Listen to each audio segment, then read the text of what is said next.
What's up, everybody? It's your boy. There is no sadder impression than an Eric Cartman impression. If you do impressions and you do them well, that's really cool. I love an impression, personally. I do all kinds of voices myself. But the Eric Cartman impression is one that I think should just be left alone.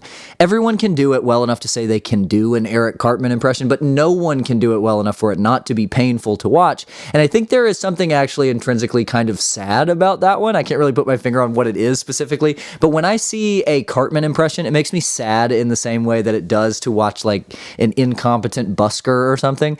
That one might be too niche to have any effect. I don't know. AKA Reed from Shameless Nerd. Today's video is about a president, actually. If you would like to support the channel, you can do that for free right now from the comfort of your very own home by clicking subscribe and hitting the little bell icon so you'll actually get notified when I upload a video, and by liking this video if you end up liking it. If you feel so inspired to support the channel monetarily, you can do that by clicking the join button and becoming a member. You get to vote on my upcoming videos, see behind the scenes stuff, and eventually you'll get some members-only access uploads. And you get the satisfaction of helping a friend, which is all the reward anyone should ever need. All right, let's get into it. This video is a little bit different for me given the direction my first few videos have gone, but I want to make clear that this channel is for me to ramble about the things that are important to me. Often that is preaching about philosophy and existentialism and getting off your phone, and sometimes that is the weird things that our presidents have done. Specifically, the weirdest president we've ever had. Maybe. Even more specifically, this is about a lesser-known aspect of a lesser-known story about one of our often overlooked, very consequential presidents. It is at once inspiring, hilarious, sad, and just. This would be the story, of course, of Andrew Jackson and the Charles Dickinson duel. Now, I am not a historian, but I did take a bunch of non-required upper-level graduate courses in history in college for which I am still paying and kind of regret, and I did spend a lot of time probably annoyingly hovering around Dr. Buckner, my favorite history professor, author of The Butcher of Natchez Reconsidered, and renowned expert in the American Revolution and early American history, from whom I got many of the lesser-known details of this story. So, first of all, most important to establish is that Andrew Jackson, the 7th president of the United States, and arguably one of the most consequential leaders we have ever had, most known for his generalship in the War of 1812, who presided over a massive expansion of the U.S. and enforced the brutal Indian Removal Act, who very consequentially opposed the federal bank, who is to this day the only president to have ever even temporarily terminated the national debt, and who strangely recognized the declared independence of Texas, was absolutely insane and arguably like a serial killer. Andrew Jackson seemingly had no problem killing people. He once said publicly, "I regret I was unable to shoot Henry Clay." And he also said to John C. Calhoun, "John Calhoun, if you secede from my nation, I will secede your head from the rest of your body." He also said, my favorite quote of his, "Peace above all things is to be desired, but blood sometimes must be spilled to obtain it on equitable and lasting terms." Essentially, Andrew Jackson believed in honor and fairness in morality in the way that, like, a 15th century medieval knight would. There was right, and there was wrong, and there was killing people to prove that you were right and they were wrong. This really places in context his willingness to explicitly order the, quote, removal of Native Americans via the Indian Removal Act, which was not at all much different than the United States' previous horrible treatment of the Native Americans, but was certainly more brazen in its approach compared to the ways in which our dealings with Native Americans up to that point were more like, "No, dude, we're like totally on your side, man. We're like friends. No, yeah, totally. Yeah, we'll never like do you wrong." And kind of covered in legalese in terms of land contracts and stuff. Jackson's position was more like, "Yeah, kill him." And not only did Andrew Jackson justify killing, it seems pretty objectively that he quite liked it. Estimates as to how many official duels in which Andrew Jackson participated in range from 1 to 5 to hundreds, and the truth is probably somewhere in the middle, but what is known for certain is that Andrew Jackson liked dueling and would challenge people to duels, which surprisingly were legal in America up until 1870. He also spoke highly of his time as general in the War of 1812, saying, "War is a blessing compared with national degradation," and being known for his wildly aggressive tactics therein. For example, the famous surprise attack on the British camp at the Battle of New Orleans, where he led a battle himself on the front lines through the mud, using the terrain to his advantage against a much larger British force, resulting in a decisive technical American victory despite the war being technically already over. All of that is to say, Andrew Jackson was insane. He was stubborn as a mule, he was vindictive, vengeful, and kind of admirably petty. He loved threatening to kill people as well, publicly so, often in writing. Like, imagine if we had this going on today. Threatening to hang an attorney for pursuing legal action against him. Threatening to shoot prisoners if served a writ of habeas corpus. Threatening to kill senators who were investigating his seizure of Florida. Threatening to kill 2 men who called him, quote, ambitious. Or, my favorite, threatening to kill captain of a steamboat for passing him in the Mississippi River on his way to New Orleans. Andrew Jackson really hated being embarrassed, probably because he looked like this his whole life. And the fact he hated being embarrassed so much probably explains his propensity to challenge people to duels, which is the main story we're here to tell today. This story is like relatively well known. It's been posted multiple times on that Today I Learned subreddit, and anything in there is only like relatively obscure. Not like super common knowledge, but only new to most, not groundbreaking. But we're going to clarify some details that are often missed or mistaken about the story and point out one very funny and insane detail I can't find mentioned almost anywhere in my research for this video. So here we go. In 1805, Andrew Jackson, a then sitting judge for Tennessee's Superior Court who had already served 2 terms as a senator, was involved in a months-long argument over a horse. The details are as follows, and these details are often misreported. I've gone to painstaking lengths to be accurate about the semantics here because I want this video to be effectively the most comprehensive and truest telling of a story often told in slight variation. So, Jackson owned a horse named Truxton, which is a great name for a horse. A guy named Captain Joseph Irwin, who was Charles Dickinson's father-in-law, remember that name, said that Jackson should race Truxton against his horse, Plowboy. Not as good of a name. As the race got closer, Irwin noticed that Plowboy was not getting faster in his training. Irwin did not want to lose, so he proposed a forfeit, and this is where the problem started. Irwin and Jackson could not agree to terms regarding this forfeit, how much money would be paid, what that money would be, etc. And there are a bunch of fragments of letters back and forth, which I read and don't really matter here, but they were arguing about this. They eventually settled on some agreement, and some random other guy, Mr. Thomas Swan, told Irwin and his son-in-law, Charles Dickinson, that Jackson had intentions of basically going back on the deal in some way. Details of this are unknown. Irwin and Dickinson, who was now involved for no reason, were like, yo, what the hell, man, to Jackson. And Jackson was like, whoever said that is a, quote, damned liar. Now, Swan, who was involved in this dispute for literally no purpose other than just as like a little chaos agent gremlin, then challenged Jackson to a duel because he was so mad about being called a damned liar, which he was. Jackson declined, but importantly, Jackson misinterpreted that Swan was acting on Dickinson's behalf. It's unsure why he thought this, as Dickinson was a renowned duelist himself. Like, he was already famous for being a duelist. Why would he get this random guy to go after Jackson on his behalf, like a kid hiding behind his parents' legs as the parents talk to other parents at a grocery store? But this is what Jackson thought. And this is what he wrote to Dickinson, saying, quote, base, poltroon, and cowardly talebearer will always act in the background, which is just a brutal insult and so funny. So Dickinson responds, writing, quote, as to the word coward, I think it as applicable to yourself as anyone that I know, and I shall be very glad when an opportunity serves to know in what matter you give your anodynes, and hope you will take payment one of my most moderate cathartics. Anodynes and cathartics are antiquated terms for medicine. Dickinson is saying here, I cannot wait to kick your ass when I get the chance. Please duel me. And Jackson actually declines the duel here because the great James Robertson told him it was a bad idea, and instead he publishes a defense of his behavior.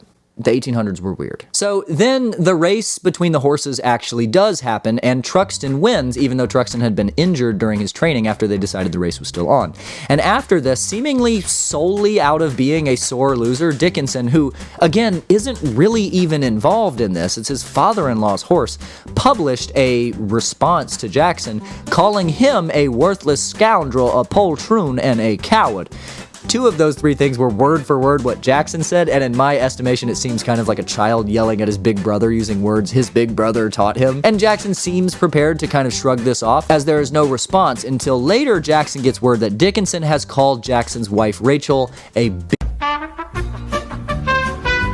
bigamist. This is because Rachel married Jackson without knowing that her first marriage was not yet officially annulled, and this was a common insult hurled at Rachel during Jackson's time in the public eye, and one over which he seems to have dueled before. Basically, Jackson was like, You can talk about my horse, you can call me a coward, but you not finna talk about my old lady. I love you, babe. So Jackson agrees to the duel with Dickinson. At this point in 1806, dueling was frowned upon in Tennessee, and the legality was complicated, not outlawed, but complicated. So the two agreed to go to Kentucky for the duel, where you could and still can do pretty much whatever you want. Who cares? It's Kentucky. And here is where there are two very important and two very interesting misconceptions and or lesser known aspects of the story. First of all, most people have a vast misunderstanding as to how duels worked, and it's even crazier than you think it is. Most people think, because of westerns and stuff, that you challenge someone to a duel, you walk 10 paces or whatever, and then you turn around real quick and see who can shoot first. And it's the Wild West, baby. It's run and gun, playing it loose, no rules. I'm a loose cannon cop, whatever. And the truth is so much weirder. There are, in actuality, a ton of very official rules that govern dueling, and they are extremely strange, specific, and complicated. I will read to you rule number 1 from the Code Duello, the duel rule book, or duel book, published in 1777 in Ireland, adopted and followed in America until dueling's official ban in the 1870s. This is rule 1 of 25, and it reads as follows. The first offense requires the first apology, though the retort may have been more offensive than the insult. Example, A tells B he is impertinent, etc. B retorts that he lies, yet A must make the first apology because he gave the first offense, and then, after one fire, B may explain away the retort by a subsequent apology. A must apologize for the first offense, and then B may explain that away after one fire. In other words, the first rule of dueling is that if you are the offender, the one accused of the initial offense, you must apologize or explain your behavior, let party B shoot at you, and then it's your turn. In a duel, parties don't fire at the same time. They take turns. Is that not insane? Real quick before we continue, this is my favorite rule, rule number 6. If A gives B a lie and B retorts by a blow, being the two greatest offenses, no reconciliation can take place till after 2 discharges each, or a severe hit, after which B may beg A's pardon humbly for the blow, and then A may explain simply for the lie, because a blow is never allowable, and the offense of the lie therefore merges in it. See preceding rules. In other words, if A lies and B gets mad and punches him, both parties must back up and shoot at each other twice, because a blow is never allowable, but shooting each other dead is. Anyway, because Jackson is the perpetrator of the alleged initial offense, because he was the one initially challenged to the duel, he has to stand there still and let Dickinson, a renowned duelist who is believed to have already killed 26 men in duels, shoot at him first, and then he gets the chance to return fire. And he knows this, and as the sitting judge for the Tennessee Superior Court, as a senator and an ambitious, don't call him that, man with his eyes already increasingly set on the presidency, he agrees anyway. Jackson is insane. This is insane people behavior. And this is, again, all because some random dude said Jackson might not keep his word about the details of a horse race forfeiture. So these two travel all the way to Kentucky. They go to Harrison's Mill at Jeff Burr's farm to have this duel in front of a large crowd that had gotten word this was to take place. And now misconception 1 about how duels work is out of the way, and we come to my favorite, most humanizing aspect of this entire ordeal, one that I could only find in my research mentioned once indirectly and once slightly misconstrued. So I'm forever thankful to Dr. Timothy Buckner, who should publish this information somewhere, given that I read with him literal primary source accounts from witnesses of the duel in letters that I cannot find literally anywhere on the internet now. But there are subtle mentions of this fact out there that corroborate it. I'm not making it up. They just don't seem to make it as big a deal as it is, or they slightly misinterpret what is happening. I'll link to one below, but I don't want to spoil it here. Anyway, so Dickinson arrives at the Burr farm first, and he and the crowd await Jackson's arrival. When Jackson finally arrives, he gets out of a horse-drawn buggy, and he kind of scrambles out, clunky and ungracefully, looking strangely fat. Jackson has always been sort of a gaunt, almost emaciated kind of figure, so this was noticeable and strange to onlookers. And no one mentions this to him in the moment, but Jackson looks big and weird. Well, it turns out that Jackson was wearing a bunch of jackets. He shows up to the duel wearing like 10 jackets on top of each other, apparently in hopes that it would either confuse Dickinson or perhaps that it would stop a potential bullet. I don't know how many coats you'd have to wear for that to be feasible, but I doubt he was able to put on that many. And before we get to the end of the story here, just imagine that scene for a minute. A federal court judge gets out of a cart to fight a duel with an infamous duelist in the middle of nowhere in Kentucky, and he shows up looking like Master of Disguise Turtle Club scene, like, oh yep, everything's fine, let's get this duel out of the way. And he's fully prepared to stand still and let someone shoot a pistol at him in hopes that he will miss, and then this federal court judge will get the opportunity to shoot and kill him in return fire over a horse race. This is the life of Andrew Jackson. So how does the duel go? Well, it's just about the most badass thing you've ever heard. Look, Jackson was a monster, pretty unequivocally a bad guy, but this is just the sickest shit I've ever heard in my life, okay? They do their paces, they go through the whole thing, and Dickinson, this famous crack shot, an excellent duelist, shoots, and nothing happens. The crowd gasps, Dickinson is in awe, and Andrew Jackson just calmly raises his pistol, which then jams as he's about to shoot. He clears the jam, and then again raises his pistol, fires one shot, which promptly lodges itself in Charles Dickinson's chest. He's rushed away. But the question, of course, is how did Dickinson miss? He never misses. How or why did he miss here in the biggest duel of his life? He didn't. When Dickinson shot, he hit his target, center left of Andrew Jackson's chest, who then showed exactly zero reaction at all and returned fire. After seeing his shot hit Dickinson and he was successful, he calmly turned, took a few steps, and collapsed to the ground in pain. Jackson would live the rest of his life with Dickinson's bullet lodged in his chest because doctors said it was too close to his heart to remove. It is possible that Jackson's eventual death in 1845 was due to lead poisoning from the very same bullet, due to which he suffered constant pain throughout the rest of his life. We'll end on this. Days after the duel, reporters asked how he managed to show no reaction and return fire after being shot in the chest, and Jackson replied, quote, "If he had shot me through the brain, sir, I should still have killed him." And that is the story of the most insane president we have ever had. I like this story because given how things are currently going in the political landscape, it is reassuring to know that we did have at least one president in the past who would travel across the country to shoot and kill a man over a horse. And if that guy didn't lead the country into its inevitable demise, maybe we'll make it through whatever the hell is happening now. Thanks for watching. See y'all next time.